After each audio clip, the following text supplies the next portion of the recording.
मनशी पाठक आमचे प्रतिनिधी आपल्याबरोबर जोडल्या गेल्यात। आणखी सविस्तर तपशील जाणून घेऊया। मनशी, दिल्लीतल्या रस्त्यांवर आज विद्यार्थी आहेत, आपल्या मागणीसाठी कानाकोपऱ्यातून देशाचे हे सगळे विद्यार्थी पोहोचलेत आणि अश्रुधुराच्या नळकांड्या फोडल्याचं दृश्य पाहायला मिळते। काय नेमकं दिल्लीत सध्या सुरू आहे? खरं तर दिल्लीतली आजची परिस्थिती बघितली तर जंतर मंतरवरचं आंदोलन हे आता अधिक तीव्र होताना आपल्याला बघायला मिळतंय। विद्यार्थ्यांना रोखण्यासाठी अश्रुधुराच्या नळकांड्या सुद्धा फोडल्या जात आहेत। वेगवेगळ्या पद्धतीने बॅरिकेटिंग हे सुद्धा लावण्यात आलेले आहेत आणि सोबतच आता संसदेचं प्रवेशद्वार सुद्धा बंद करण्यात आलेलं आहे। दिल्लीमध्ये चौकात सुरक्षेमध्ये मोठी वाढ करण्यात आलेली आहे। अक्षरशः छावणीचं स्वरूप आलेलं आहे या संपूर्ण परिसराला, असं म्हणायला देखील हरकत नाही। मात्र सध्याची जी ताजी दृश्य आपण बघतो आहोत, लाईव्ह दृश्य जी आपण बघतो आहोत, त्यामध्ये विद्यार्थ्यांना पांगवण्याकरता आता अश्रुधुराचा वापर करण्यात आलेला आहे। सोबतच संसदेकडे या सगळ्या विद्यार्थ्यांनी कूच करू नये याकरता संसदेचं प्रवेशद्वार हे आता बंद करण्यात आलेलं आहे।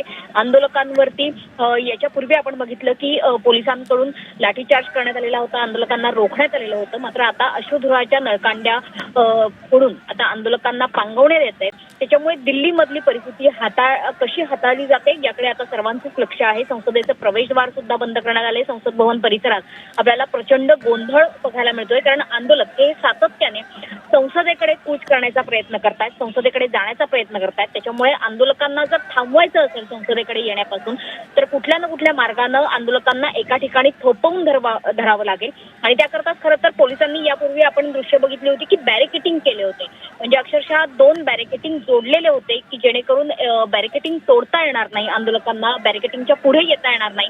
मात्र तरी देखील आंदोलक हे आक्रमक झाल्याचं बघायला मिळालं आणि त्याच्यानंतर आता आंदोलकांना पांगवण्याकरता, त्यांना थोपवण्याकरता अश्रुधुराचा वापर करण्यात आलेला आहे। संसदेचं प्रवेशद्वार पूर्णतः बंद ठेवण्यात आलेला आहे। सुरक्षेचा कडेकोट बंदोबस्त आपल्याला बघायला मिळतोय। कुणालाही संसदेच्या आवारामध्ये पोहोचू दिलेलं जात नाहीये। त्याच्यामुळे संसदेच्या आवारात तर बंदोबस्त आहेच, मात्र दिल्लीच्या चौकामध्ये आपल्याला आज बंदोबस्त बघायला मिळतोय। या संपूर्ण परिसराला अक्षरशः छावणीचं रूप आलेलं आपण बघतो आहोत। पोलिसांकडनं सातत्यानं प्रयत्न होतोय की आंदोलकांना थोपवून धरलं जावं, आंदोलकांना त्या ठिकाणाहून हटवलं जावं। त्याकरताच आधी आंदोलकांना थोपवण्याकरता बॅरिकेटिंगचा वापर झाला, मात्र आंदोलक काही बदलेले नाहीत। त्याच्यामुळेच आता अश्रुधुराचा देखील वापर केला जातोय। अगदी अत्यंत खरं तर जर ही 2 दृश्य पाहिली तर धडकी भरवणारी आहेत, कारण मोठ्या प्रमाणामध्ये विद्यार्थी सध्या या रस्त्यावर पाहायला मिळतात। एक गोंधळ या सगळ्या वातावरणामध्ये दिसतोय आणि धुराचे लोटच्या लोट दिसत आहेत। विद्यार्थी नाक झाकून तिकडनं पळ काढताना आपल्याला पाहायला मिळतात। मात्र आपल्या आंदोलनावर ठाम आहेत हे सगळे विद्यार्थी, त्यामुळे आज दिल्लीतल्या राजकीय घडामोडींकडे सुद्धा लक्ष असणार आहे।